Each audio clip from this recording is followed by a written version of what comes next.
We are not wrong. We are only trying to explain it in the different ways that we understand. So if you can see, today we are going to be going through the following objectives. And the first objective, we're going to be discussing what is assertiveness.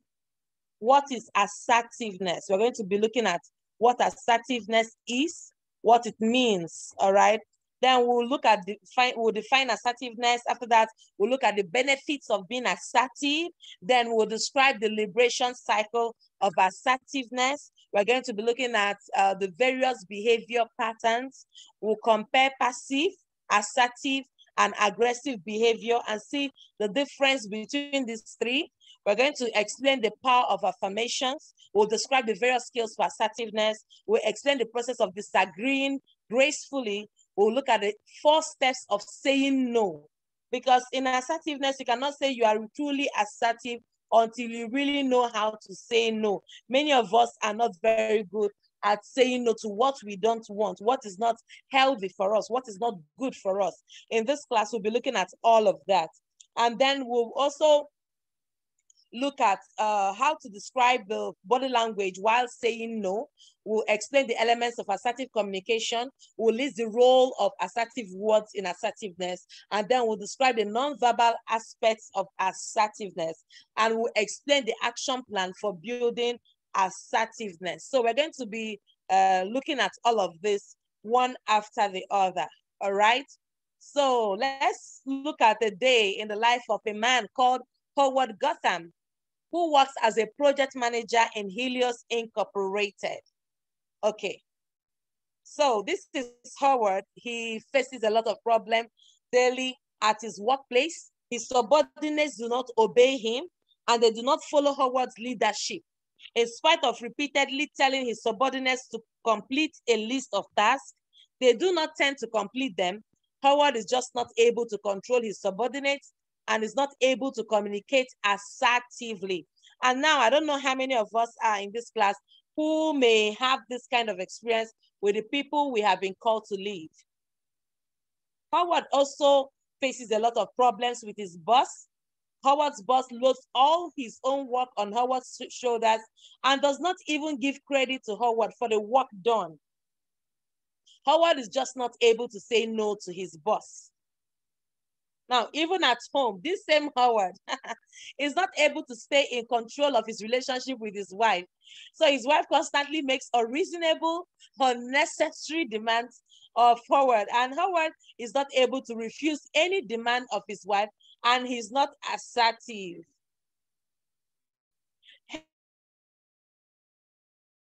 Hence, you can see that Howard faces a lot of problems in his interactions at his workplace with his subordinates and boss, and as well in his personal relationships. Howard, all of these problems arise because Howard is not assertive. Howard is not able to voice his ideas and his opinions and views in a strong, confident, and assertive manner. Now, this is the current situation that Howard is going through. This is why you can see that it is very important for you to develop assertiveness skills and practice being assertive in your interactions with everyone. This is why we need to learn more about assertiveness skills in details. I want us to see why this assertiveness is so essential, why it is so needed, because we see this, the life of Howard. Honestly, I would like us to just say something. What do you think will happen to Howard if he continues like this? You know, he's having issues with his subordinates. He's having issues with his boss, giving him excessive work, and he cannot say no, and he cannot stamp his feet to correct his subordinates, and his wife is making demands, and he equally cannot say no about it. What do you think will be the situation, the long-term situation, or the eventual situation of Howard? I'd like to hear from us in the chat room. What do you think? What do you think? What do you think will happen to Howard if he continues with like this? If he continues with this method of just accepting responsibilities and not being able to say no? Please let me hear from you in the chat room. Let me hear from you in the chat room. Yes, Rose Abena Pepra, I see your comments. You said assertiveness is a communication skill needed to speak the truth without offending others. Exactly, that's what it is. So I'm asking everyone, what do we think? Can we chat up in the chat? I'll be sure I'm not alone. All right, so tell me, what do you think will happen to Howard in the long run if he continues like this without learning the assertive skills we are talking about today? Absolutely correct. Yes, Mr. Victor Okine, you are right. He will break down emotionally, you see? And that's what we're talking about, this particular assertiveness skills under emotional intelligence. You cannot say that you are very or highly emotionally intelligent if you do not have the skill called assertive skill. As a matter of fact, you should have that ability. You should have that skill to be able to say no without really offending others, to be able to voice your opinion without making everybody feel uncomfortable about what you are saying. Absolutely. Just Mr. Joseph Ajani, you are correct. Stress and depression will set in because he will not be able to reach out to everyone. He will not be able to meet everyone's need because and no matter how he tries, he will be stressed out and he will eventually be depressed. That's true. Mr. Taiwo Adenagan, and I try not to use Mr. or Miss in the class because I don't know, some names are answered by both male and female, so please pardon me. Taiwo Adenagan said he will be stressed and eventually get frustrated. That is absolutely true. So that's the true story of Howard and what his experiences will be if he refuses to learn assertiveness skills. And that is why I want to celebrate every one of you in this class right now who is listening and watching very attentively, because we'll get these assertiveness skills and then we'll practice it in our daily lives. So we're going to be looking at what is assertiveness in form of definition, all right? So what is assertiveness? Assertiveness is an honest, direct, appropriate expression of one's feelings, thoughts, and beliefs. Now, assertiveness is the ability to communicate your needs, feelings, opinions, and beliefs in an open and honest manner without violating the rights of others. We need to understand this. All of us see things from different perspectives. We see these things from different angles in life. I've always used this analogy, and I would use it again in this class.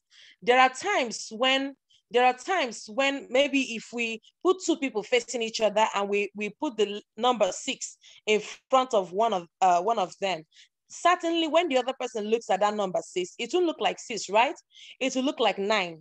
Now, if you ask both of them, what numbers do you see? Do you know one of them will say 6 and the other person will say 9? Now, the question is this: which of them is correct? The answer is that both of them are correct. You know why? They are seeing these things from different perspectives. They are seeing these things from different angles. Both of them are looking at the same number, but they are understanding it differently because of the positioning where they are in life. They are seeing it from different perspectives. And in assertiveness, you should be able to communicate what you believe, what you feel, what you think, what you need, without necessarily violating the rights of others, all right? So whenever we talk about assertiveness, this is simply what we mean. We mean that you are able to communicate what it is you believe in, what you feel, what you need, without really offending or making others feel bad, okay? So assertiveness is not a guaranteed way to win every argument.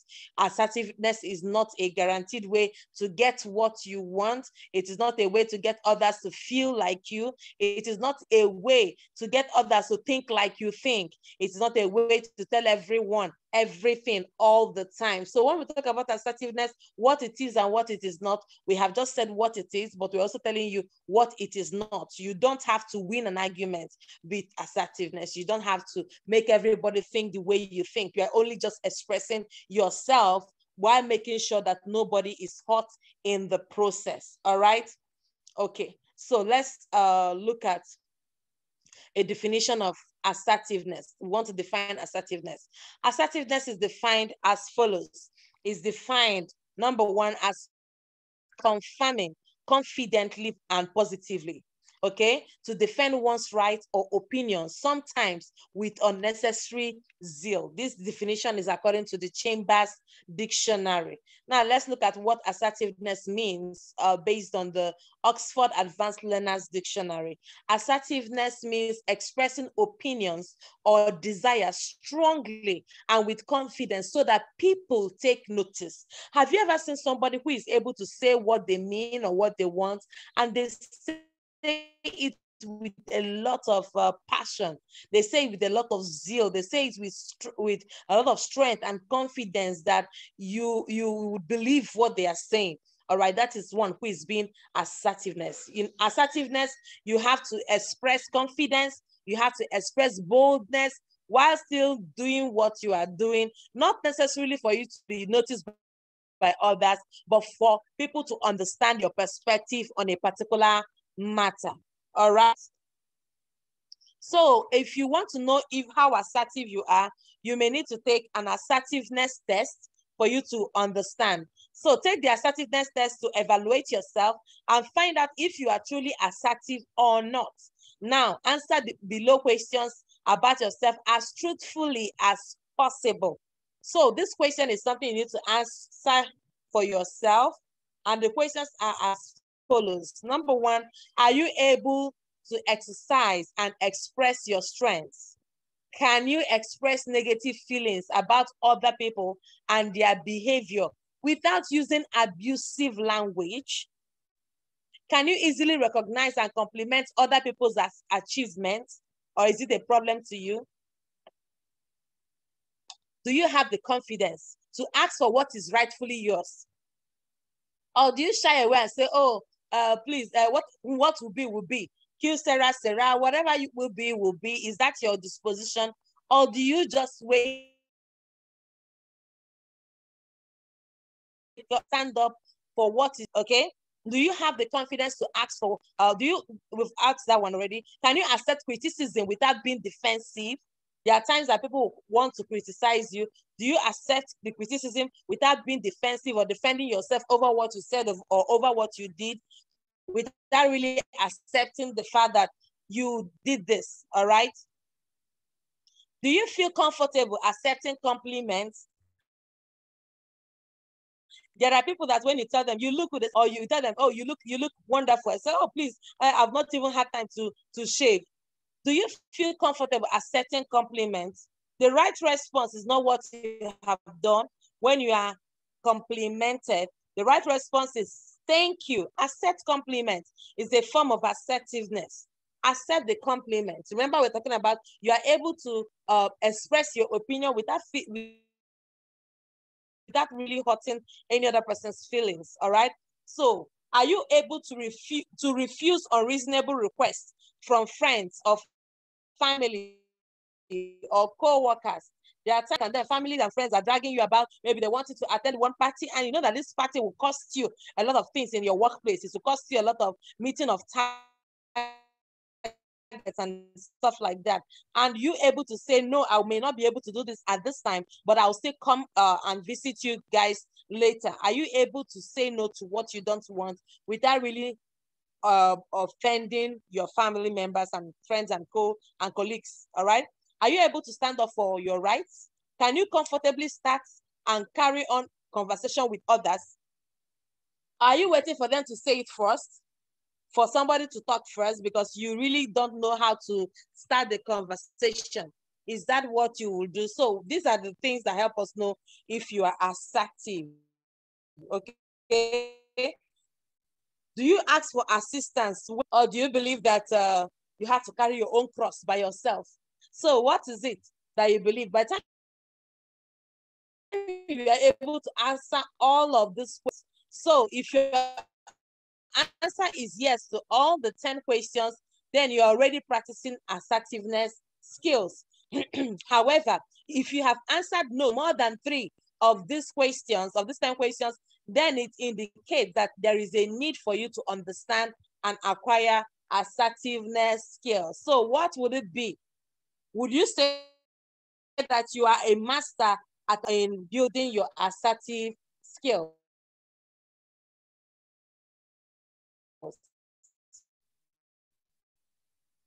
All right, let's move on. So what does being assertive involve? What does being assertive involve? A person can choose to be assertive by his own will. However, being assertive involves a definite set of characteristics and behaviors to exercise one's assertiveness. Being assertive involves, number one, saying yes when you want to, and saying no when you mean no. That is one of the characteristics of being assertive. Number two, not agreeing to do something just to please someone. You do something, you had something the other day, and he said that he needs to know who he's making sacrifices for and why he's making sacrifices for that person. And that is a typical way for you to be assertive. You need to know, why am I doing this? For what? Why am I doing it? For who am I doing this for? Do I want to do this? Is it going to be useful to anyone whatsoever at the end? You need to ask yourself these questions if you really want to be assertive, all right? Being assertive involves deciding on and sticking to clear boundaries. You have to decide, you tell yourself, I'm not crossing these boundaries, I'm not going over this boundary. This is where my limits are when it comes to this relationship with my colleagues. That's being assertive. Many people have found themselves in a lot of extramarital relationships in their workplace just because they are not able to say no, just because they're not able to be assertive, just because they don't know when to say what they mean and mean what they say. You have to decide and stick to very clear boundaries when it comes to being assertive. When it comes to being assertive, another characteristic is that you have to be happy to defend your position, even if it provokes conflict. People may not agree with what you think or what you feel, but you have to defend what you believe. You don't just compromise because you want to make everyone happy. I always say that you cannot make everyone happy because it seems not everybody likes ice cream these days, but you're not jollof rice. So you have to stand for what you believe in, all right? Being assertive means being confident about handling conflict when it occurs. Being assertive means understanding how to negotiate when two people want different outcomes. Assuming you're a boss and you have people under you, subordinates who want different outcomes over a particular matter of conflict, you should be able to stand your ground and know how to say yes and say no and start when due, so that you'll be able to guarantee their effective outcomes for the both of them. It may not be, since they want different things, it may not be the same thing, but at the end of the day, you can get a compromise or a collaboration at most for the both of them, okay? Now, being assertive, another characteristic of being assertive is having a positive and optimistic outlook. When you are assertive, you are positive that tomorrow is going to be better than today, that things, no matter how difficult they are, will soon be okay, all right? Now that we have told you what being assertive involves, can we also tell you what being assertive does not involve? So being assertive does not involve the following. Number one, it does not involve aggressiveness, okay?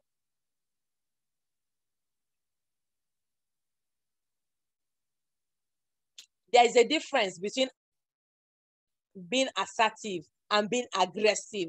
Both of them might sound alike, but they are certainly not the same thing. You can be assertive without being aggressive. When you're aggressive, you're already hurting someone's feelings. You're already affecting someone or troubling someone. Someone somewhere is no longer comfortable when you are being aggressive. But when you are being assertive, you are not being aggressive. The essence is to avoid aggressiveness. So can we say together in the chat room, assertiveness is not aggressiveness? Can we say together in the chat room? I want to hear you. I want to see your chat rather. All right. So say it in the chat room. Being assertive is not being aggressive. Let's see it in the chat room. Okay. So while we are on that, let me go on to say, yes, I see it. Jason Baba Kwage, all right. Thank you so much. Esther Ojo, thank you so much. Being assertive, assertiveness is not aggressiveness. All right.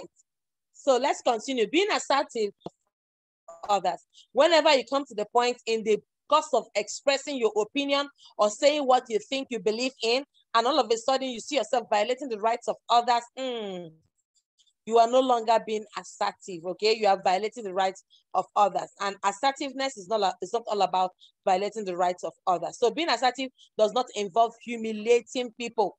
As a matter of fact, you don't need to humiliate people to get your point across. I know there is something you want to say. I know there is something that is very, very strong on your chest. You need to give it up. But then you cannot humiliate others because you want to pass across a particular point or a particular stand of view. So being assertive is not humiliation. Being assertive does not involve abusing other people. Being assertive is not selfishness. So you don't need to abuse people. You don't need to be selfish about it before you can really stand up for your opinion and believe in what it is you are saying. All right. So who is non-assertive? How can you find if you are assertive or non-assertive? There are various characteristics of behavior patterns that are shown by non-assertive people. And we're going to be looking at those characteristics now. So in case you are here in the class and you're asking, okay, how do I know that this person is non-assertive? These are the ways through which you know that these persons are non-assertive. Number one, he feels responsible when things go wrong, even if it is not his fault. Have you seen people that say, oh, it must be my fault. I must be the reason why this is happening. I must be the reason why this is happening. That is not being assertive. Okay, somebody might be asking, what is the line between being a leader and taking responsibility and then being assertive? Now, we all know that, or we all should know rather, that everything, success or failure rises and falls on leadership. So it depends. Leadership determines, takes responsibility for if there is success or if there is failure within the organization. I understand that. But then as an individual, when things go wrong, if you're taking responsibility, you will take responsibility as a leader, not just as an individual within the team, and you assume that everything is wrong because of you. While leadership shares wins, they share success. When things are successful, a leader says, we did it. When things go wrong, a leader will say, I didn't meet up, or I didn't get it right. Remember, iMessage is very key and essential for emotional intelligence. So a leader should not pass the blame or make everybody involved. I know that. But at the same time, you should not accept responsibility when things go wrong, especially if it is not your fault. So there's a thin line between these two, and we have to separate them clearly if we want to understand what being assertive is all about. Secondly, a non-assertive person tends to buy things that he does not want because he's afraid or unconfident of saying no to the salesperson. The job of every salesperson is to nail sales, is to close sales, all right? So a salesperson will do everything in his power or in her power to make sure that you buy a particular thing. But assertiveness is looking at what you know you don't need and clearly saying, I'm sorry, I don't need this now. When I need it, I will let you know. All right? In that way, you are not hurting anybody's feelings. Meanwhile, you are taking a stand. Is anyone following so far? Is anyone understanding what I'm saying? Please, if you do, let me know in the chat room. Just a simple yes will be fine. Let me know in the chat room. Yes, thank you, Taiwo. Adenegan, thank you, Folashade Daniel. Thank you, Joseph Ajani. Yes, aggressiveness, assertiveness is not aggressiveness. All right. Okay, so Esther Ojo, thank you for following. Yes, Pius Benjamin, thank you for following. Thank you, Chiaka Wednesday. Thank you, Taiwo Adenegan. Thank you, Victor Okine. All right. So I'm glad that I'm not speaking to myself. I'm glad that people are following. All right. So number 3 characteristic of a non-assertive person is that a non-assertive person may avoid asking questions when in confusion or when he does not understand something, just for fear of not being belonging, for fear of not be connecting, for fear of appearing like he or she does not know. So when you are an assertive person, you ask questions. Have I done this before? Get clarification, just like what happened at the beginning of this class. All right, I forgot I had shared the particular teaching on self-motivation. But then when I asked the question and I discovered that this is a class I have taught before and I was repeating, 3 weeks looked like a very long time. So I had to get that confusion sorted out. And then here we are in the building assertiveness skills. All right. So it's important that you ask questions and never feel bad about asking questions.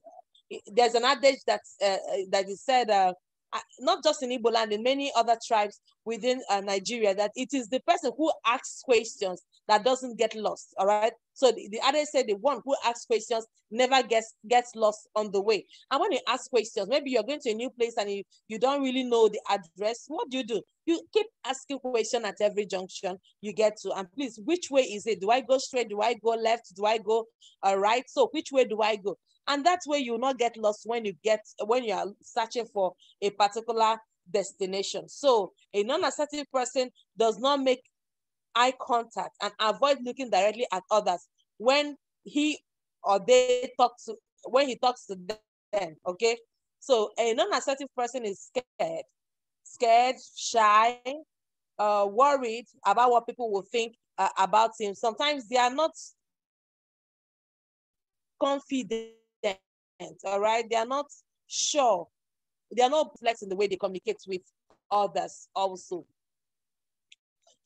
So he tends to send a text message or email to someone about a conflict instead of talking to them face to face.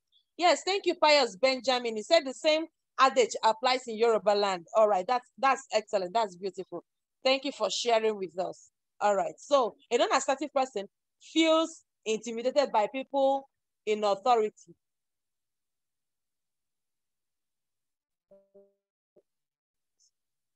So people in authority are saying a particular, even when they are doing things wrong, a non-assertive person will just be scared, will shy away, will not want to stand for what is right, even when they are doing something, and that is not the way to go. So a non-assertive person feels dependent when asking for help from others, not show any element of confidence or boldness. A non-assertive person generally has a poor and clumsy posture.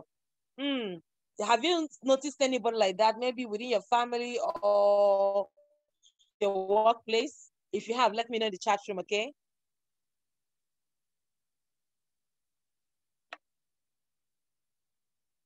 When you see them, they can't stand straight. Okay, they don't walk boldly. They are walking as if they are taking permission from the ground to walk. So that's another characteristic of a non-assertive person. A non-assertive person feels very angry, but is not able to express his anger appropriately. So this is very, very important. Most non-assertive people, they will begin to react, okay? They'll begin to become very reactionary and they would not say what it is that is their problem, but they're already reacting about something that they feel is done to them. That is a typical example of a non-assertive person. Now, let's look at what are the pitfalls of being non-assertive. We have talked about the characteristics of a non-assertive person. What are the pitfalls? What becomes of the non-assertive person? Let's take a look at this 7 pitfalls of a non-assertive person. Are you ready? All right. Number 1 is depression. They feel helpless with no control over their life. How many of you remember Howard? We talked about Howard in this class. He was our first case study. Now, Howard, I asked you, what is going to be the eventual situation of Howard? And almost everybody who responded told me depression. Howard is going to be depressed, and so is any other person who is not assertive. All right? They feel depressed because you feel helpless with no control over your life because there's so much demand, there's so much pressure, there's so much containing of bitterness and pain, and that's not healthy. Okay? So another pitfall of being non-assertive is resentment Anger at others for taking advantage of you. You are angry. Why would he do that to me? Why would she do that to me? Why would they promote others and not promote me? Why would they, so the person begins to bottle up a lot of anger and eventually it explodes on everybody's face, okay? Another pitfall of being non-assertive is frustration. Feelings of frustration when you begin to question yourself.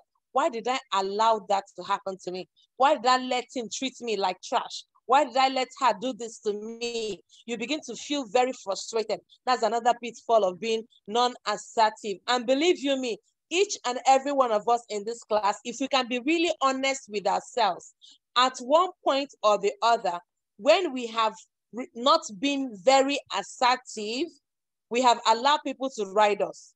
I don't know about you, but I know that even though I am a very assertive person, there are times and cases where I have refused to be very assertive, especially as it has to do with family members. So I end up feeling bad over the same thing I should have just been assertive over. And then I'm like, why did I even allow this to happen? Is it not because I did this? That's why they're taking it for granted. Now, if you're in this class and you have ever felt at any point, you have ever experienced this particular pitfall of being non-assertive, just let me know in the comment section. Say something like, okay, 1-1. So I know that you are not alone, all right?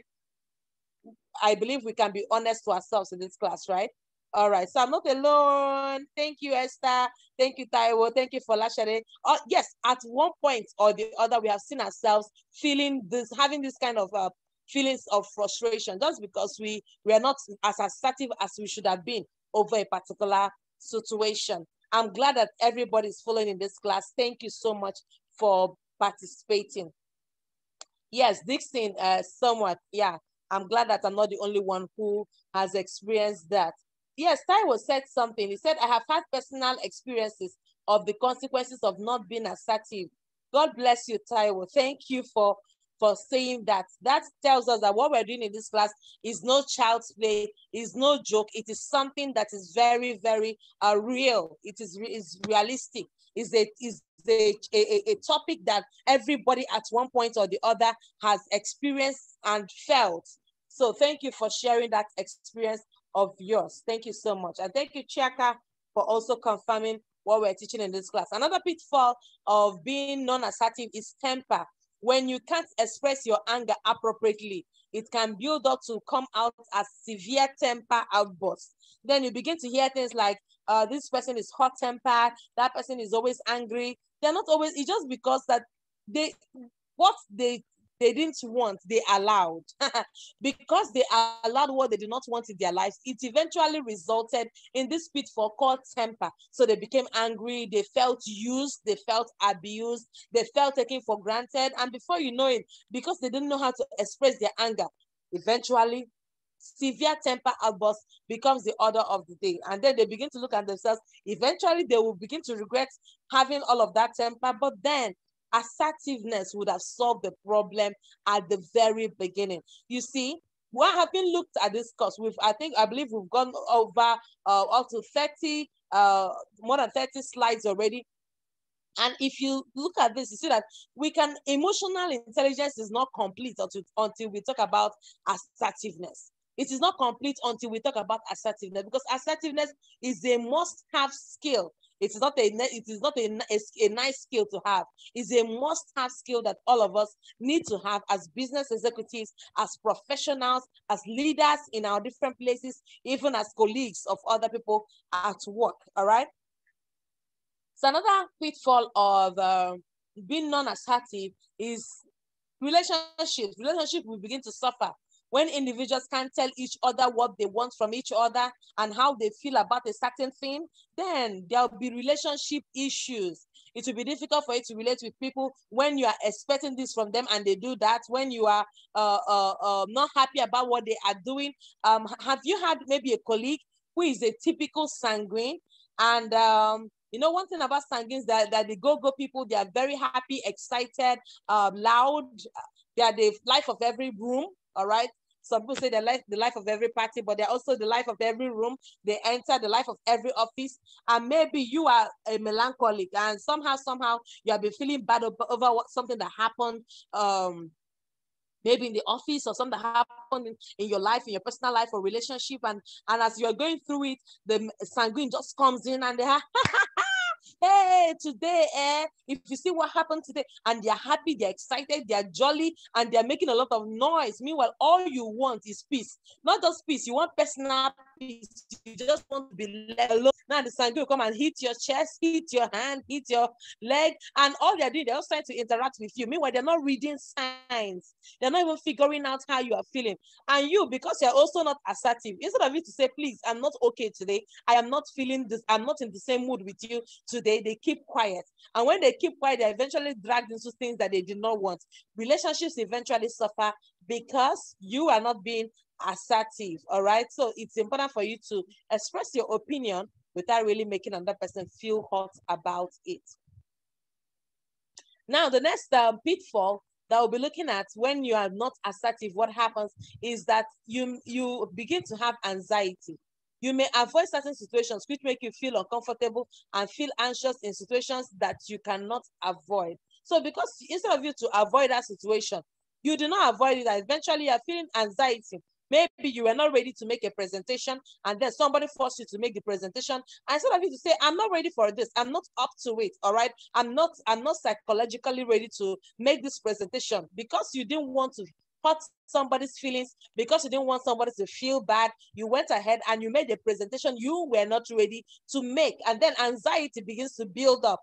That is another pitfall of being non-assertive. When you're not ready, let others know you are not ready. But it's also important that you don't make it a habit, so that you, whenever you're called upon by your colleagues or by your peers at work, you're always saying, I'm not ready, I'm not ready. Don't make it a pattern. All right. So another pitfall of being non-assertive is stress. Remember Howard at the beginning. Stress can kill. And that's the situation of Howard. Howard, from family, from workplace, from his bosses and his subordinates, he's having a lot of stress. And stress can have a negative impact on the body and on the mind. We had a class about stress management today, and I hope many of you were in that class, because Miss Adeze, Princess Adeze taught very well and extensively on that class on stress management. She broke it down in a way we would understand. And having talked about a lot about it, we may not be able to stress so much on stress management, but we looked at the symptoms of stress, and we also looked at the pitfalls, the issues, the things that stress can create or cause in our lives. And we talked about positive and negative stress. And this particular one we're talking about, being non-assertive can give you a lot of negative stress. So it's not a positive kind of stress. Don't count on it, okay? So stress is another thing that is not good for you, not good for your health, not good for you in any way. So we have to avoid stress. Is that okay? Now let's quickly look at the benefits of being assertive. Now we've talked about the definition of assertiveness. We talked about the characteristics of a non-assertive person. We've also talked about the pitfalls of being non-assertive. Now we want to look at the benefits of being assertive. What happens to you when you're an assertive person? Number one, being assertive makes you feel better about yourself. Believe you me, when you're telling that person, I don't want, I am not interested, you may feel like you are being negative or hurting the person, but eventually you'll be glad that you told the person the truth. Number two, it minimizes any unpleasantness with other people. People will know you for who you are. They will know that when you say a thing, you mean it. When you mean no, you mean no. When you say yes, you actually mean yes. Being assertive, number three, will help you have better relationship with others. Number four, being assertive reduces stress, okay? Number five, being assertive propels your career ahead. It makes you move ahead in your career. You're not limited, you're not drawn back, you are not stopped, you are not frustrated, you are not anxious over nothing, okay? Number six, rather, being assertive vote you into leadership position.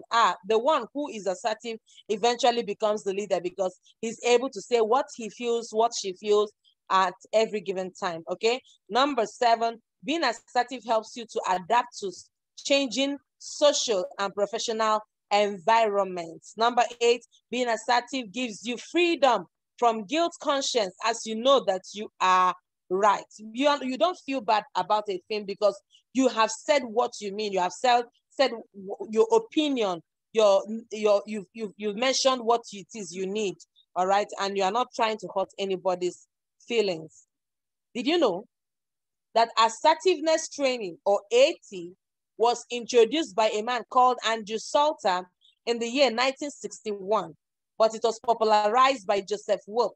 Wolf believed that a person could not be both assertive and anxious at the same time. So when a person becomes assertive, he would not suffer from unnecessary anxiety. That is what Joseph Wolf believes, and I believe it too. So assertiveness training is a thing. In case you, after this class, you need more training on assertiveness, you should look into it. But I believe that the class we are going through today will help you become a master at assertiveness. After now, you should be able to say no when you mean it. And you know, many times the challenge with you being assertive is that you are trying to figure out, am I going to hurt this person if I say my mind? Am I going to make him feel bad? Am I going to make her feel bad? But believe you me, it is better you say the truth, because that way you become a free spirit. You will not be burdened with feelings of guilt conscience and stuff like that. Okay, so assertiveness is key. Now quickly, let us look at the liberation cycle of assertiveness. Let's look at this liberation cycle. Now, in the liberation assertiveness cycle, we see a pattern. The first one is, it has to start from positive affirmations. Positive affirmations. You have to say, I am assertive. I can say what I want to say without hurting the other person. I can say no when I feel like saying no. I can say yes when I feel like saying yes. All right. Now, from the positive affirmation, you move forward to positive expectation. I am persuasive when necessary. All right. You begin to tell yourself, because I am an assertive person, I can actually do this. I can actually take up this task. I can actually meet these people. I can actually go for that project. I can actually do this. All right. So you begin to build up your expectations. The next, you have what we call assertive behavior. Now, because you're already assertive in your mind, you've already told yourself you can do this. You've already expected yourself to do better. It manifests in your behavior. Like we talked about in the morning, in our morning class, when we talked about positive attitude, we said that the behavior is a product of the thoughts and the feelings, okay? So you now see yourself saying, I can understand your view, but this is my position. When you make a statement like that, you are making an assertive statement. An assertive person will say, I understand how you are feeling about this, but this is my position. All right. So when you maintain your position, you're not being mean, you're not being wicked, you're not being sarcastic or saucy. As long as you're not using abusive words, you are just being assertive. You are standing up for what is wrong. Maybe somebody has done something bad to somebody else within the organization. You can say, no. You may be our boss, but how you treated this person is really not right, okay? And you are not you're not insulting your boss, neither are you just insulting anybody. You are standing for what you know is right. And when you begin to show up this assertive behavior, eventually you will see it in the results that you get.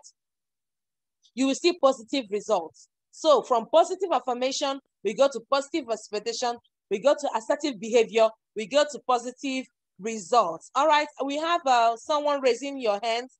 Okay, as a product of my assertiveness, I'd like to tell you, Mr. Joseph,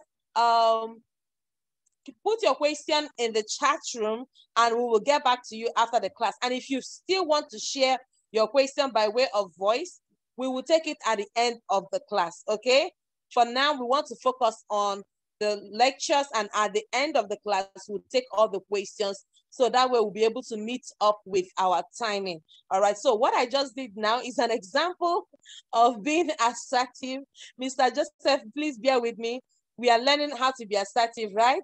So I'm just using what you did, raising of hands, as an example to be assertive. So in as much as I really want to hear from Mr. Joseph, I know he has some ideas and some comments to share with us on assertiveness. We want him to share it at the end of the class. So remember, we said that assertiveness is all about saying your opinion without really hurting anybody's feelings. And Mr. Joseph, I hope I have not hurt your feeling in any way. So please let me know in the chat room.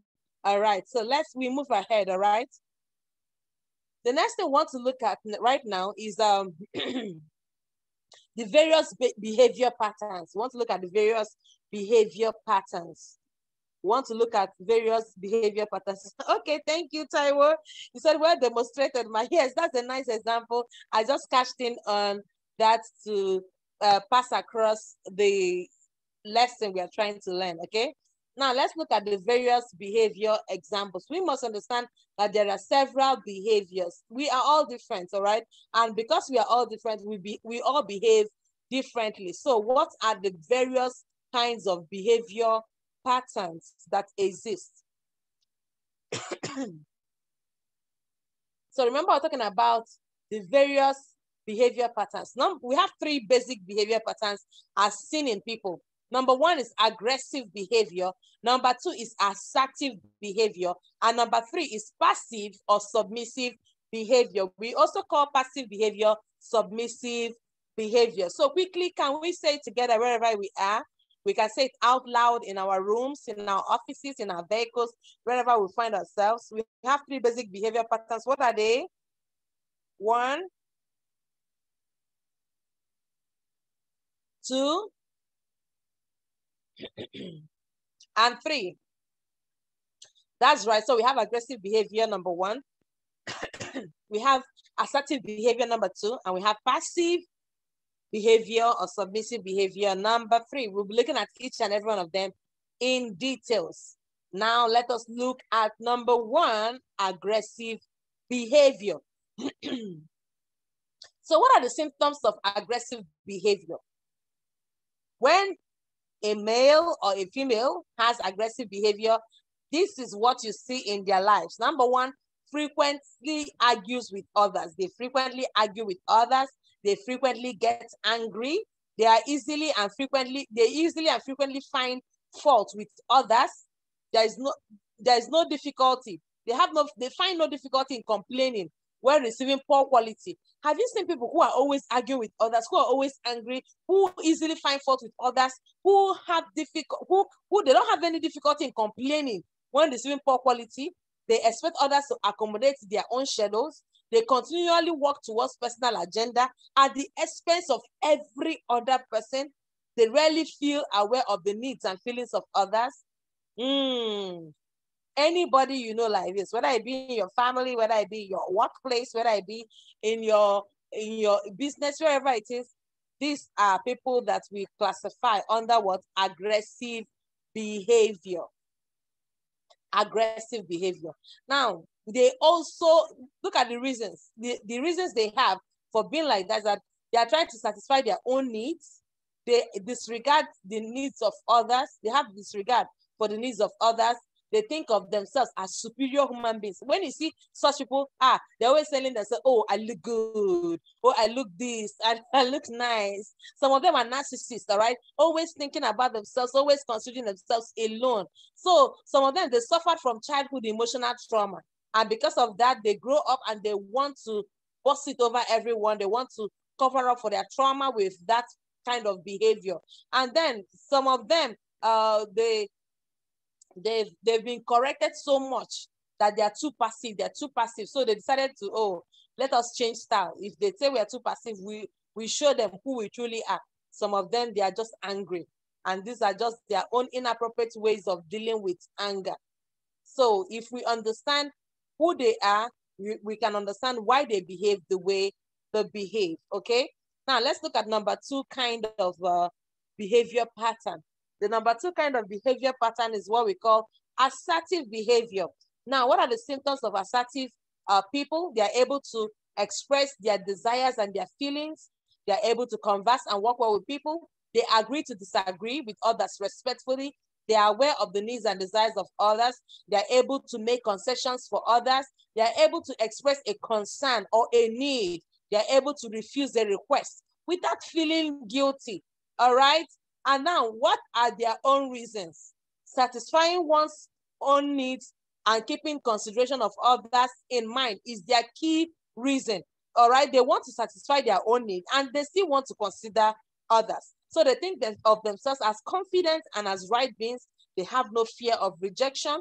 Rejection is normal. If you are here and you're scared of rejection, oh, you've not really started doing anything powerful. Anybody who is doing anything powerful has once been rejected at one point in time. As of 2013, Snapchat rejected the offer of Mark Zuckerberg to buy up Snapchat for $3 billion. But today, as of 2021, Snapchat is already amassing a wealth of over 100 billion. Is already worth over 100 billion. And you see, people who know who they are and what they are really not afraid of rejection. So sometimes when you are rejected, what do? You bounce back, you tell yourself, I can do this without really hurting anybody, okay? So they have appropriate inner voices, all right? So they have what we call conscience. They know that with their conscience, they shouldn't treat others badly. They do not believe in being too passive, and they do not believe in being too aggressive. Now, this assertive behavior people, they have the right way and attitude towards dealing with anger. They know that the people they are related with may not be the reason for their anger, so they are in control of their anger or how they feel at that time. I hope everyone is understanding. If you are, just type in a yes in the chat room.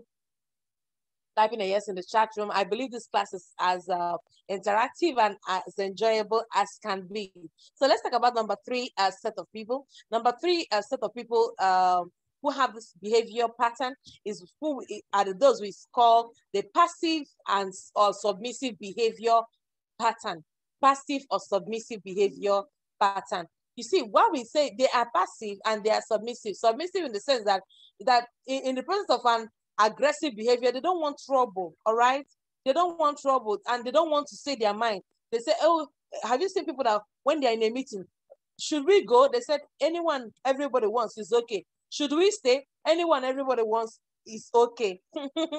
Those kind of people, we call them passive and submissive. Now, recently, Coming to America 2 came out. How many of you have seen the movie? On a lighter note, how many of us have seen Coming to America 2? If you have, just type 00. If you have seen Coming to America 2, type 00. Yeah, Jesse, okay? I actually went to the cinema to watch it with my siblings. It was really, really engaging. So I also brought it home and then we watched as a family. Now that's 00. All right. So if you have even seen Coming to America 1, because what I want to say is actually Coming to America 1. If you have seen the first movie of Coming to America, you've not had time to watch this new one, I understand. But if you have seen the first Coming to America, type 002. Type 002. Is there only Jason and I that have watched Coming to America in this class? Ah, thank God. I thought we were the only ones. Okay, thank you, Pius Benjamin. Yes, thank you, Esther Ojo. Thank you, Joseph Ajani. Thank you, Chiaka Wednesday. Thank you. At least most of us have watched Coming to America 1. And in Coming to America 1, how many of you remember the lady that was brought to marry Prince Akin? The lady, when after he had gone to search for a lady and he came back, he felt unsuccessful. The particular lady they brought for him that he was not willing to marry that made him go out. How many of you remember that lady? That lady, he asked her, what would you want to do? What do you think about life? What is your opinion about ruling and stuff like that? Lady said, anything you want, my prince. I said, so do you mean if I ask you to bark like a dog, you bark like a dog? She said, yes, my king, my prince. And Prince Akim asked her to bark like a dog, and she was busy barking like a dog. I said, talk like a cat. And she was talking, doing me like a cat. Yes, check. I said, anything you want.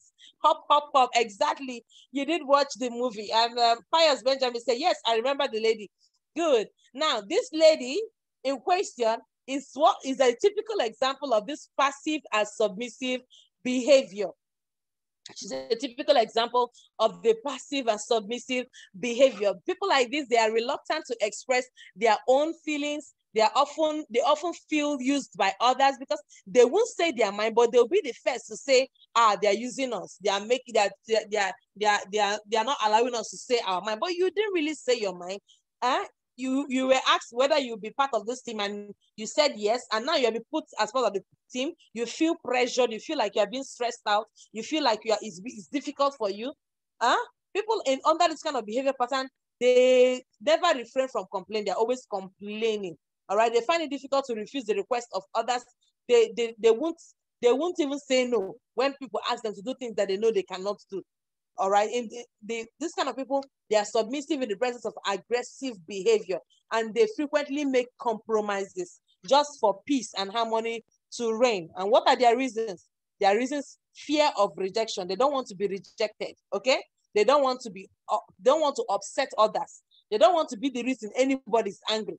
Okay, and then they feel responsible for everybody's feelings.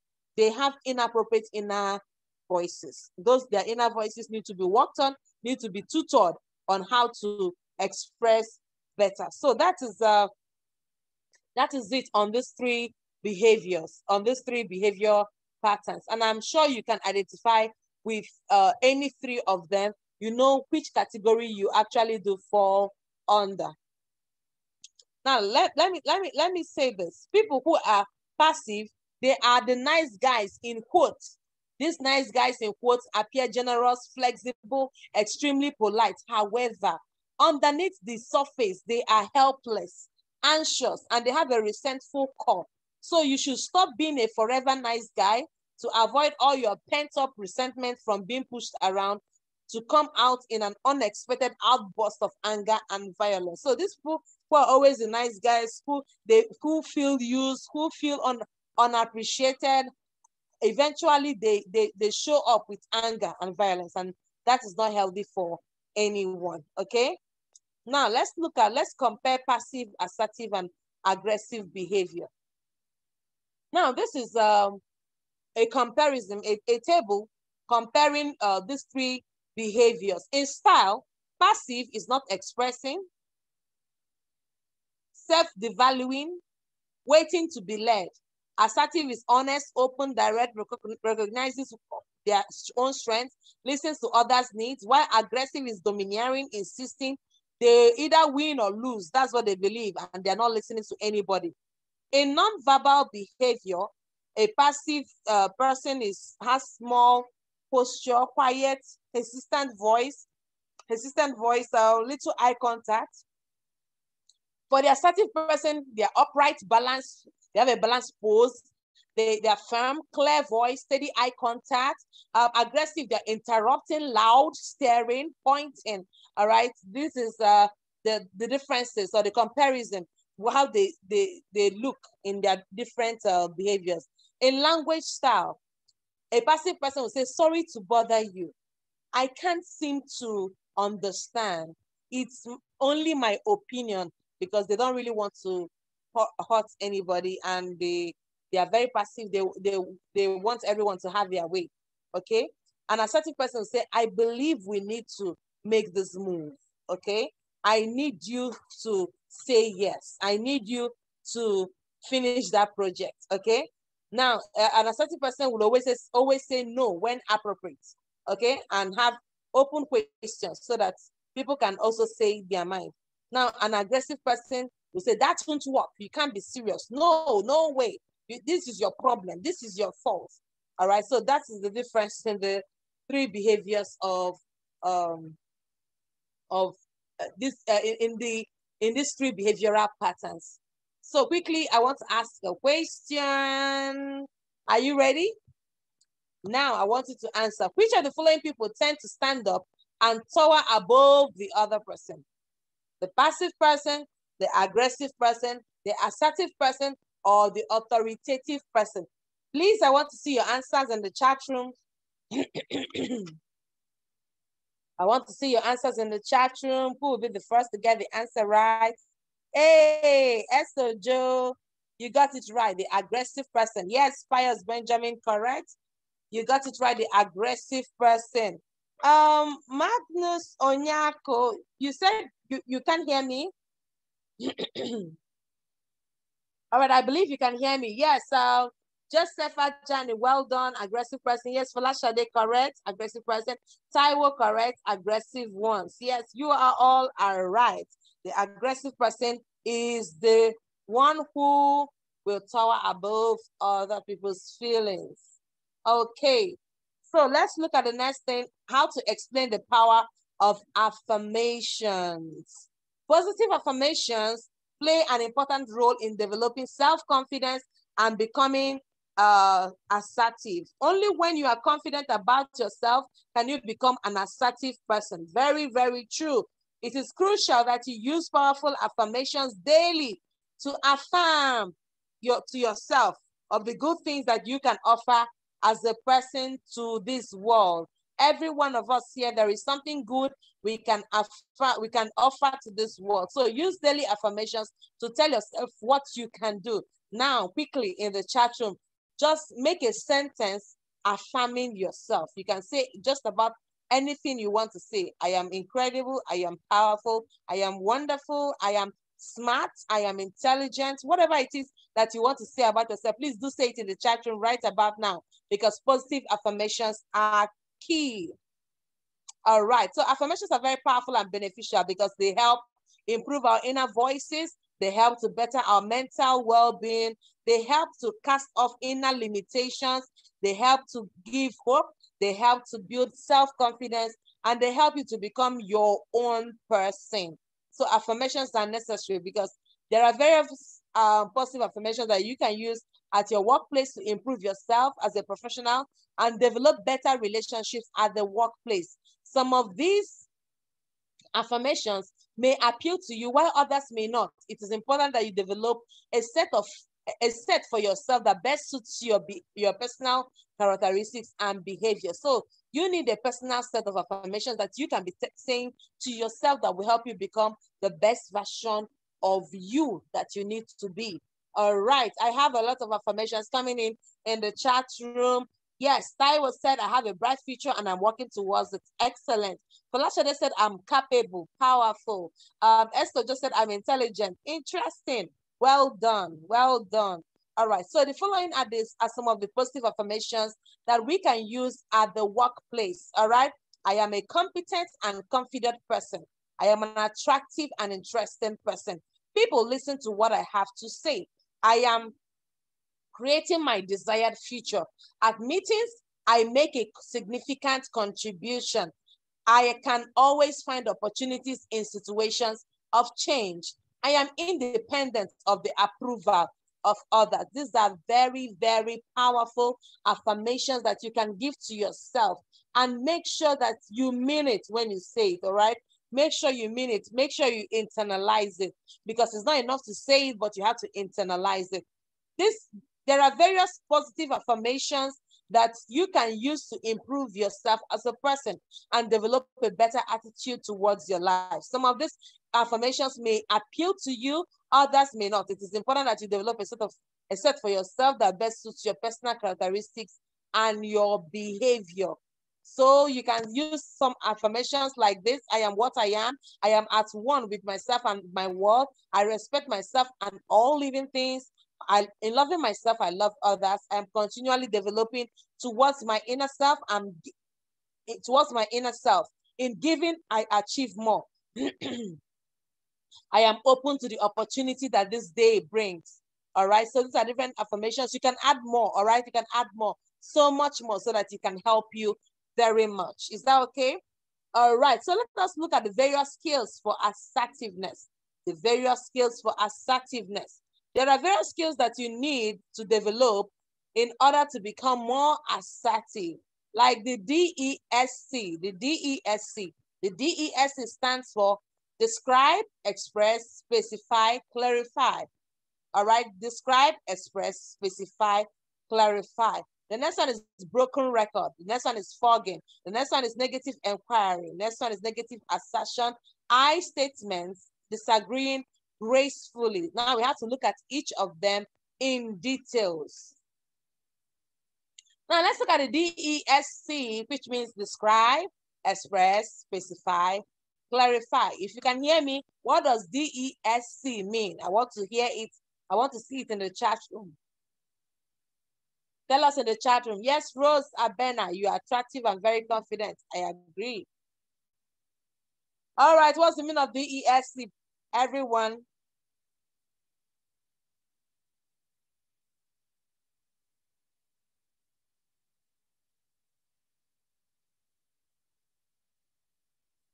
Yes, thank you, Esther Joe, for participating very well. Yes, describe, express, specify, clarify. Yes, thank you, Taiwo. And then again, describe, express, specify, clarify. As a matter of fact, being in this class, you guys make me feel good, all right, facilitating. You make my work easy. So I really want to appreciate each and every one of you. Thank you, Jason. Describe, express, specify, clarify. Yes, thank you, Pius Benjamin. Describe, express, specify, and clarify. You guys make the class very lively, and for that I thank you so much. Now, to become more assertive and develop assertiveness skills, you must describe the actions or behavior that you see as taking place. You must express why that behavior is an issue.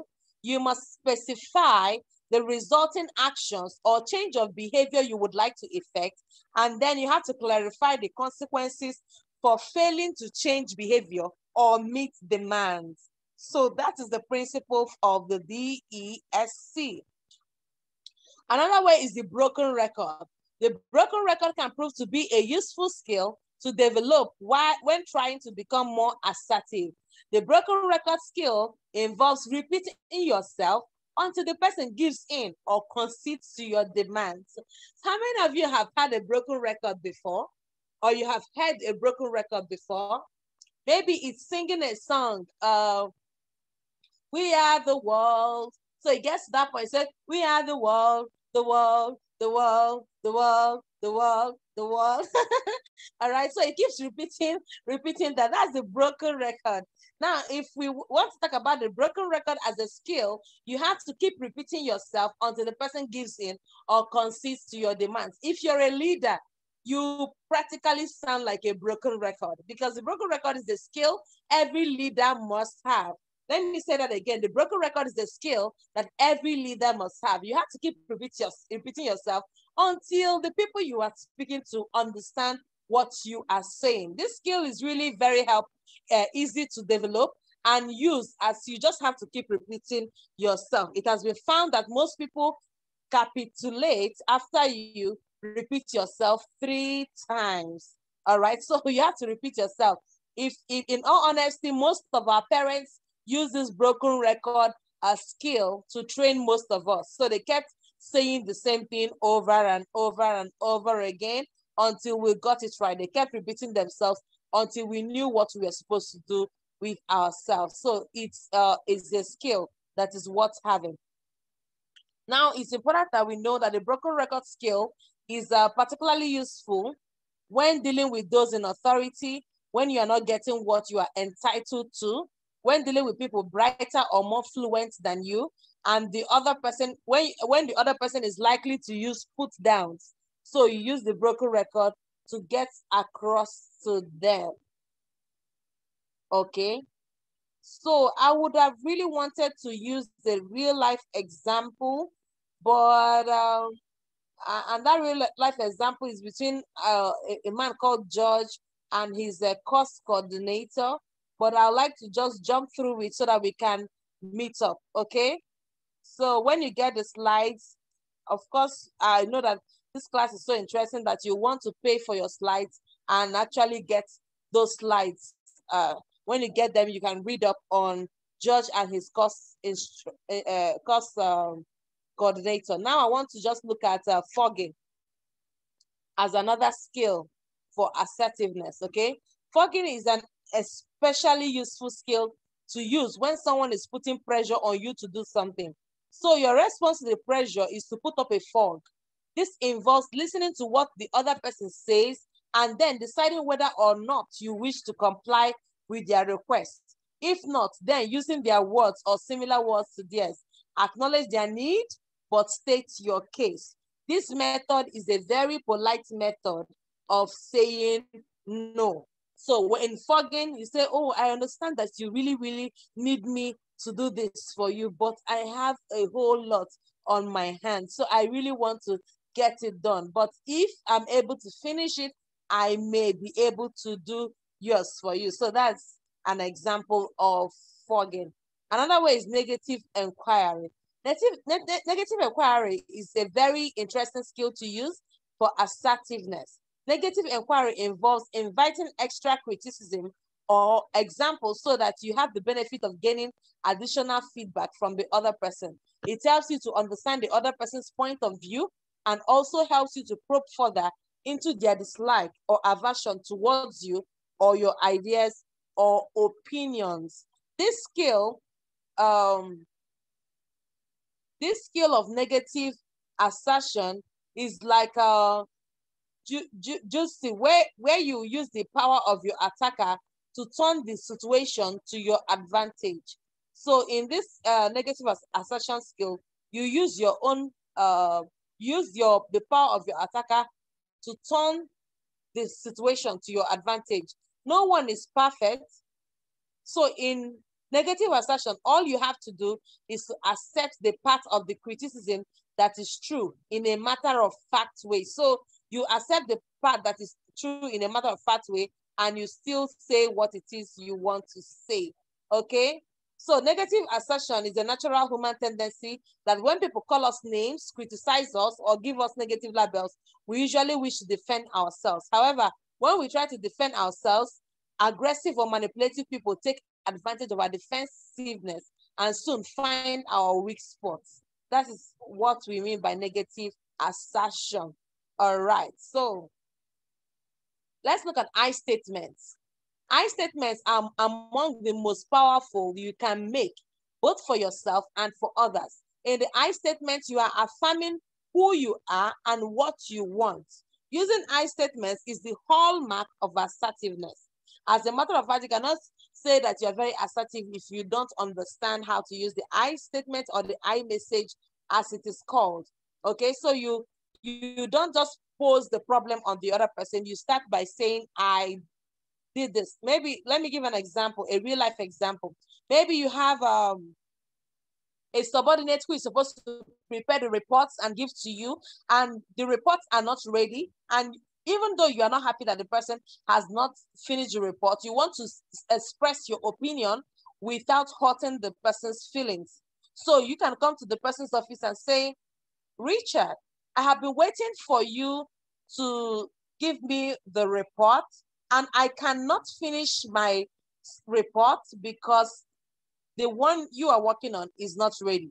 So that way you are not putting the blame on the person, you are rather placing it on yourself. That is why we call it the I statement. You are making it about you. So you're affirming who you are and what you want. That is it about the I statement. Now, the I statements can be used in a variety of ways. It can be used in different situations, in interpreting and understanding, in feelings and emotions, in wants and needs, and in future actions. Now, let's look at how you use the I statements in different situations. Situation statements are powerful because they are factual, and as an observation on your part, they are non-negotiable. See an example. I have been asked to work late 3 times this week. Instead of telling your boss, you have asked me to work late 3 times this week, you say, I have been asked to work late 3 times this week. Do you know what that does? Your boss actually understands that he or she is the one who has made you work late these 3 weeks, okay? Or work late these 3 days in this week. Another I statement is this: I see that I have been passed over for promotion again. So it's a polite way of expressing your opinion without hurting the feelings of your leaders or of your bosses at work. Instead of saying, my boss, you have passed me over for promotion 3 times. The I statement, the I message will say, I see that I have been passed over for promotion again. Another example is, I noticed that you have not spoken to me for 3 days. Don't just walk up to your boss and say, you have not spoken to me for 3 days. Don't say, I noticed that you have not spoken to me for 3 days.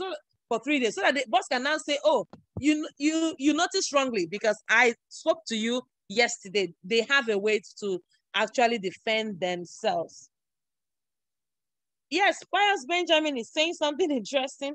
He said that this skill is also used by children when they want to collect something from their parents. Okay, I want to know the particular skill you are talking about, because we've talked about a variety of skills. So tell me what particular skill you think children use to collect things from their parents, so that I can also acknowledge it. Okay? Now, another way to use I statement in interpretation and understanding is this. I get the impression you are not interested. So it is about me, not about the person I'm talking to. I get the impression. So you can say, no, the impression is wrong. I am really focused on what you are saying. Another example is, I have the idea you don't want my ideas. So another one is, I think you are ignoring me. That way you are trying to express your opinion without really hurting anybody. Another way in feelings and emotions is, I want you to pay attention. I want your full cooperation. I want you to be on time. That way, you're not saying you have to be on time. You're not making the person feel like you are giving the person an order or an ultimatum, okay? So you're saying, I want you to be on time. That's where the person feels what you are saying. So the strength of this statement is that they let the other person know your exact position and what you expect. Another way is through wants and needs. This is not about your feelings, but really a way to express your opinion more strongly. Again, these statements are powerful because they are non-negotiable or irrefutable. When it comes to your wants and your needs, you can say something like, I feel betrayed. I feel taken advantage of. I feel angry, disappointed, cross, or annoyed. Don't say you disappointed me. That would make the person begin to feel bad, all right, terrible. Say, I feel disappointed. That way, the person now has a chance to either prove you wrong or apologize, as the case may be. Okay? So when it comes to future actions, you can also use, I want you to pay the bill. I want your full support for the campaign. I want you to complete this report. That way, it's about what you want, it's about your expectation, and you're letting the other person know, this is what I know, that when you do, everything will be okay between us. All right? So that is it about the I statement. And like I said before, we actually do not have much time, as I should be rounding up by this time. I wouldn't want to spend time on the examples. So please do well to get the slides, pay for the slides. As a matter of fact, in IIPM, you can make payments. You don't have to pay for everything at once. You can pay gradually so that you'll be able to, get the slides, and then later on you can now pay for your certification. Is that okay? All right, so let's look at another skill called disagreeing gracefully. Occasionally, there'll be disagreements between two people. Sometimes when you are talking with someone, you don't want to always fall into disagreement, but sometimes it does happen. But following a simple step-by-step process will help you put your case without getting emotional, losing your integrity, or losing your respect for the other person. If you want to disagree gracefully, you need to follow these steps. Have an affirmative statement, softening statement, indicate process, state reasons, disagree, offer a compromise. Now, this compromise is optional. It is for you to decide whether or not you want to make a concession or whether or not you want to make a concession. So it's not very statutory. You have to choose if it's something you want to do or not. All right, so let us look at the process of disagreeing gracefully with someone. Remember, all we're talking about today is assertiveness, building assertiveness skills. So let's look at how you can disagree gracefully.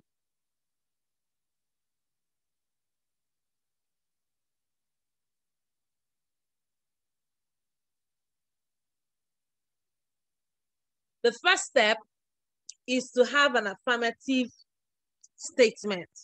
This is simply saying yes. It might sound strange to you that we are teaching you how to disagree, and we are also telling you that you have to start by saying yes. But you know that if you say no immediately, the first person will go to argument mode, and the person will no longer listen to you. So when you want to disagree gracefully, you have to start by saying yes to prepare them for what you're about to say, so that you don't indicate that you don't agree with them. This is a skill I have used so many times, and it helps you communicate with people, okay? So maybe somebody tells you, I need you to help me tidy up my reports. Meanwhile, I have my own reports stacked up. I need to finish them. I could say something like, yes, I can actually help you finish your reports. But you see, I have reports that I have not been able to tidy up, and nobody is going to really help me finish it up. It's really waiting for me. So I may not be able to finish your reports at this time. So you see, I started with a yes, but eventually my answer was a no. So you have to follow that same principle in order to achieve the results that you also want. So after that, the step 2 is a softening statement. Most people's views are influenced by their background, experience, or profession. You can show that you recognize this with the context of a softening statement. Here are some examples. As an engineer, I can understand why you take such a position. As someone much experienced than myself with different values, I can understand where you are coming from. Now, the next step, you now use indicates the process. This explains to the person the process you will use to outline your position or your reasons for the stance that you have taken. If I may, I would like to say something about that. Let me give you my reasons. And now the person is listening to you with rapt attention. Then you state your reasons. Here you simply give the reasons or justification for your position or opinion. This can either be done in a straightforward way, or you can give a balanced view of pros and cons, explaining why you have chosen the side that you have. All right, so next, you disagree. Do not apologize or use tentative language here. Use the strongest language that you can, remembering to accompany what you have said with appropriate body language. Here are some examples. So, I cannot agree with you. Therefore, I must disagree. Hence, I think you are mistaken. No, I cannot finish that report for you. No, I cannot do that project. No, I cannot take that ride. You see, but you have to start gracefully. That's what we're talking about, disagreeing what? Gracefully. So in step 5, you agree. And step 6, you offer a compromise, just like I did with the example I gave you. No, I cannot finish the report for you, but if I finish, I can help you. All right, this is optional. Offering a compromise is optional, and it is for you to decide whether or not to make a concession. The decision to offer a compromise depends upon the situation, the person in front of you, the possibility of a compromise, or your own wish to offer a compromise. It will be good for both parties if a compromise can be reached, as a compromise helps provide a middle way between two extreme options. So I'm just jumping and running away from all our real life examples because of time.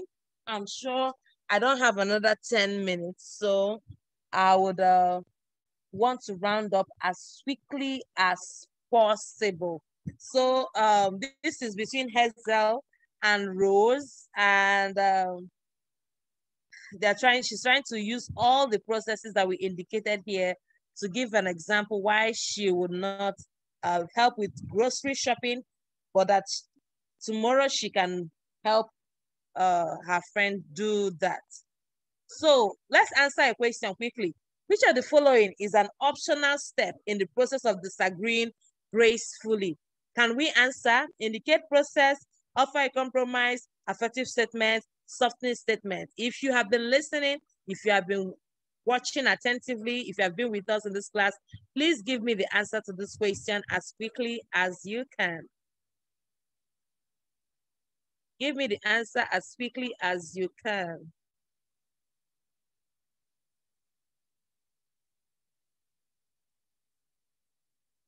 If you have been following,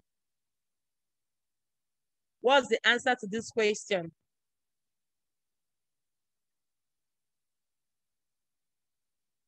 Are we still together or am I alone?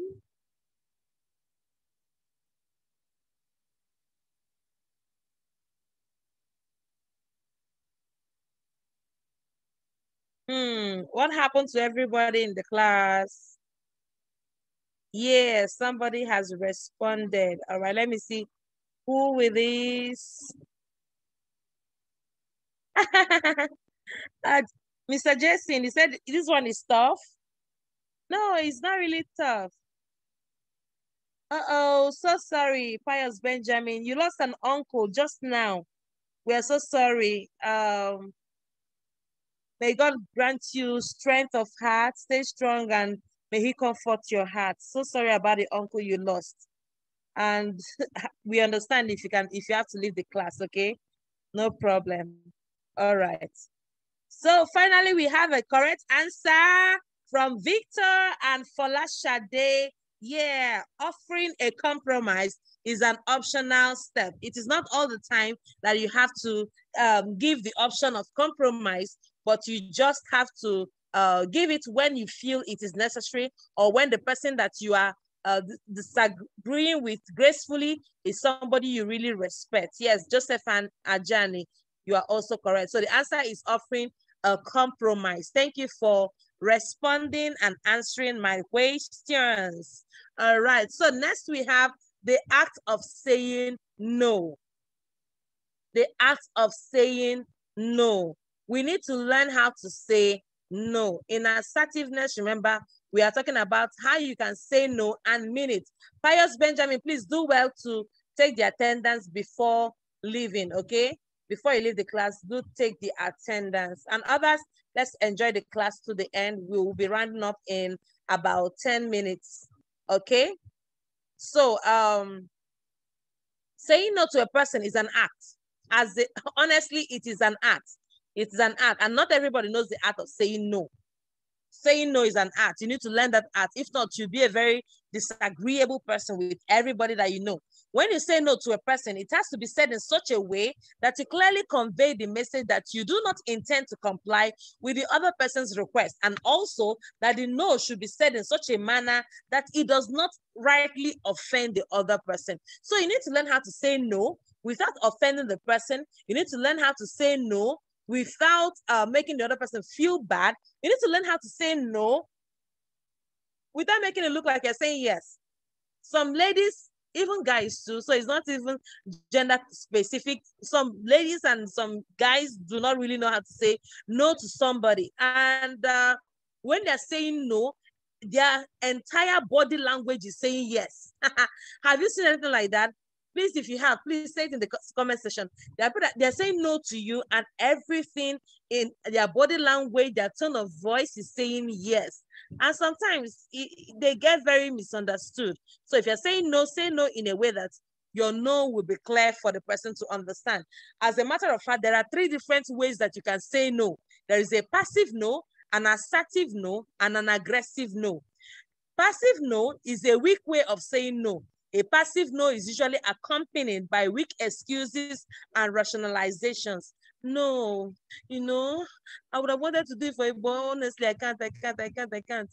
I've tried. I've been trying for you. I've been trying for you. That is an example of what? A passive no. Now, assertive no, this is the best manner of saying no to a person, whether your colleague, boss, spouse, friend, relative, or anybody. An assertive no is an example, is a simple and direct no, said in a straightforward and firm manner, without any rudeness, without contempt, and without weakness. No, I won't want to do this right now. That is an assertive no. But an aggressive no is a rude way of saying no. An aggressive no is said with contempt and rudeness. So I'm like, no, no. Am I the only one? Will I die for you? Will I die for you? Have I not tried for you? That is an aggressive no. I hope with the examples I gave you, you understand the difference between passive no, assertive no, and aggressive no. If you do, please let me know in the comment section that you understood the different types of no's that I just gave you. All right. So next we want to explain the 4 steps of saying no. You see, it's a big deal. Somebody might be saying, oh, how are we learning how to say no? It's no, not just no. Believe me, it's a big deal for many people. They really don't know how to say no. So quickly, let's see how you can say no. Step 1, listen to the request. Make sure you understand the request completely. Before you start coming to a hasty conclusion and saying no to a request you do not really hear, listen to the person and hear the person entirely. All right. Step 2, immediately, don't need to justify your decision. If you start doing so, you prolong the conversation unnecessarily. So say no immediately. Okay? Number 3, give reason for your refusal. When you say no, you have to give reason for your refusal. Many parents do this. You say no to your children. You don't tell them why you are saying no. And you make them become uncooperative in the future and very hostile. You have to say, let your children know, no, this is why I'm not buying you this ice cream. No, this is why you cannot have ice cream for breakfast. No, this is why I cannot finish your report for you in the office. No, this is why I cannot allow you to go on that appointment. No, you understand? You need to have a reason for saying no. Whether it be your child, whether it be your subordinate, whether it be your superior, have a reason for saying your no. Without giving a reason for saying no, you may come across to the other person as uncooperative or hostile. So always accompany your no with a clear and honest reason for your refusal. When you say no to your children and you don't give them a reason, eventually they will look at you as somebody who is not understanding, somebody who is always uncooperative. When they have real reasons to tell you, ask you for something, they wouldn't, because they already made up their mind that you would say no, and usually don't have any reason for saying no. So number 4, offer to find an alternative. Let the other party know that you will try to help them, but you are unable to perform the entire request. Present alternative options or solutions that you can offer to them other than performing the actual request made. And remember, we said that sometimes this can be optional depending on the kind of request that has been made. So there are tips in saying no. So we're going to be sharing with you the tips for saying no. And there are 7 of them we'll be sharing with you. Number 1, never say yes when you want to say no, or less. Never say yes when you want to say no, else you will resent and repent what you agreed to do. You will not be happy that you even agreed to do it. Number 2, stay resolved and don't let yourself to be pushed over to say yes. My son, David, he's very, very convincing. As a matter of fact, if that boy grows up to be a salesman, he can sell anything. He can sell sand. He can really push you if you're not careful. All right. So you have to, when you say no, you have to have a strong resolve, insist on your no, and don't be pushed over to say yes. There are people around you, around your workplace that are like my David. They are very convincing. They can influence you. They can convince you over almost nothing. So you have to stay resolved and make sure that you are saying yes when you want to say yes and say no when you want to say no. So start your next sentence with a no. So the other person knows that your response to his request before you get down to the explanation of for your refusal. Just say no when you want to say no. Don't make it, there is no hard and fast rule around it. If you're not sure you want to comply with someone's request, ask for time to think over it. Sometimes there are times that you know that you don't really need to give an express answer. So what do? Tell the person, please give me some time to think about it. Give me till tomorrow. Give me till next week. Give me till another 7 days, and I'll get back to you. And when you're saying no, number 6, please use an empathetic tone and words while saying no. Just say no. Don't say no, no. I don't shout it. Don't rub it in, okay? Just say no with an empathetic tone and words. And then number 7, do not feel shy in saying no. Most people end up doing things they did not want to do and feel frustrated because they hesitated in saying no. So please, everyone in the chat room, go to the chat room now and tell me no. Just say no for no reason. Just type in no. I want to see your no, no, no everywhere. Somebody might think I'm giving you a very bad lecture today, but by telling you to say no everywhere. But I need us to be assertive. So in as much as I know you're enjoying my class, just say no. Just say no for no reason. All right. Yes, I see your no, Jason. Falashadi, I see your no. Victor, yes. Koshia, David, Nyam. Yeah, I see your no. Let's just say no for no reason. We need to practice the art of saying no, all right? Now we want to describe the body language while saying no, because sometimes people are saying no and the body language is saying something entirely different. So to convey your message clearly and firmly, it is crucial that your words are always accompanied with the appropriate body language. The correct body language can add to your words and convey the meaning without any confusion. While saying no, it is crucial that you use the appropriate body language to make sure the other person understands your refusal clearly. So these are the following points to keep in mind with respect to body language when saying no. Shake your head sideways in a no when you're saying no. When you say no, shake your head. Never smile when you're saying no. It weakens the message. So imagine me saying no. What do you think of the no? You think that no it can be changed, all right? Because I'm smiling when I'm saying no. It weakens my message. So avoid nots and ahas when you're about to say no. Stand up if the other person is standing up to make a level eye contact while saying no. Preempt your no when you sense an unjustified request is heading your way. So you preempt your no and say, no, I don't want. Now there's a particular video that we should watch in order to help with our assertiveness in our interactions with people around us, but we might not be able to watch that video right now for the sake of time, but the video link will be posted on our WhatsApp group so that we can watch it and learn more about assertiveness, okay? So let's explain the elements of assertive communication. There are elements involved in assertive communication, and they are soft assertion, basic assertion, empathetic assertion, escalating assertion, confrontation assertion. I'll be looking at each and every one of them in detail. In a soft assertion is a kind of statement that does not require any action or anything of the listener. An example, a t-shirt with Save Wales written on it does not demand any action from you, but lets you know that the stand of the person wearing it. All right. Assuming someone is wearing a t-shirt that says "Answers," automatically this person did not say one thing or voice any opinion, but you can see what the person believes in. That is why you really have to be careful and intentional about the t-shirts you go to the market to buy. People have gone to the market and without looking at what was written on the t-shirt, bought a t-shirt that they wore that eventually spoiled a lot of things for them. So be careful when you buy your t-shirt. Many of us have bought clothes like that. You buy with a face on it, and there's a particular girl I saw sometime, and she was wearing a nice top.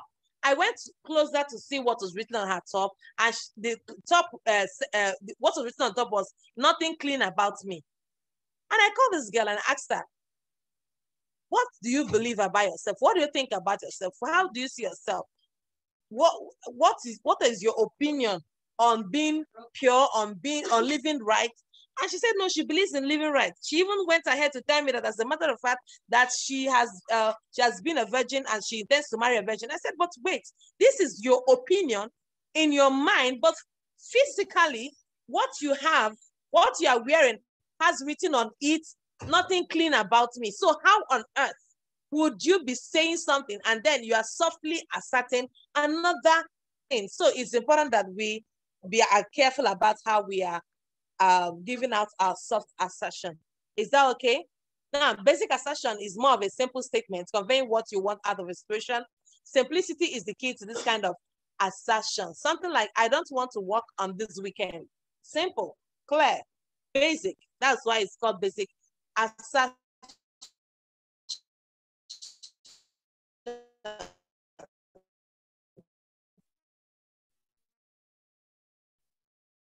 That one can make in such an frustrated after trying to find the data through many attempts, but I just don't want to leave any stone unturned.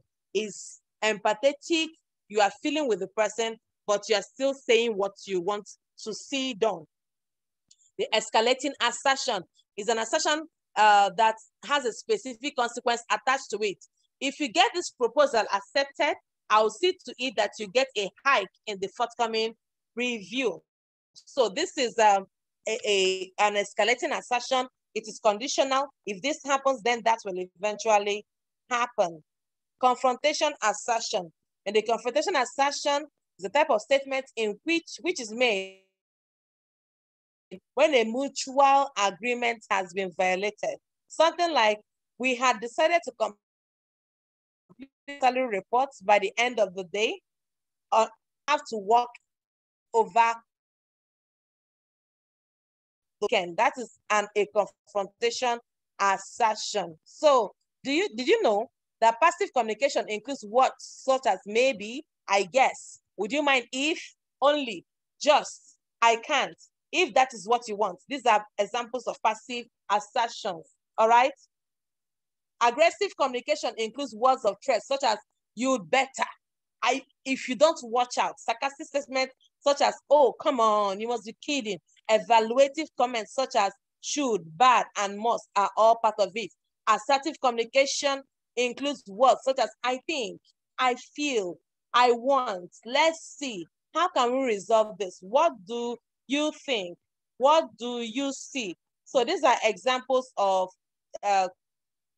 assertive communications that we should look out for. Now, before we move forward, I want to ask a question.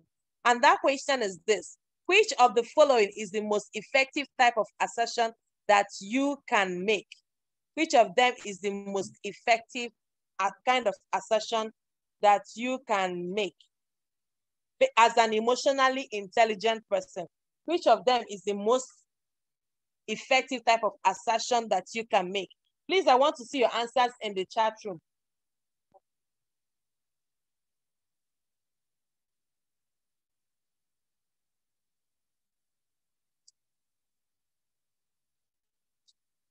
Please, can I have your answers in the chat room? I'm waiting.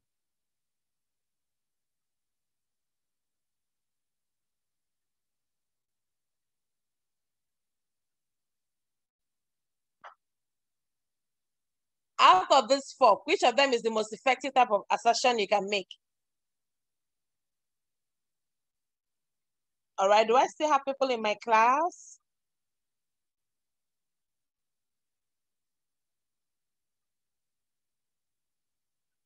Okay, we have answers here. And we have two correct answers from Victor and Chiaka. Empathetic assertion is the most effective type of assertion that you can make. You have the correct answers. Thank you very much. All right, so we have a second question. All right, let's try to answer the question. Which of the following is a type of statement which is made when a mutual agreement has been violated? Confrontation assertion, soft assertion, basic assertion, and escalating assertion. Please give me your answer. Please give me your answer. Which of them?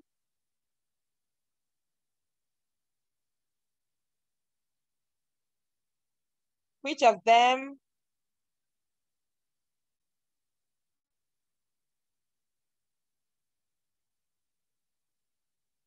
Which of them? I'm seeing answers. I'm just waiting for the correct one.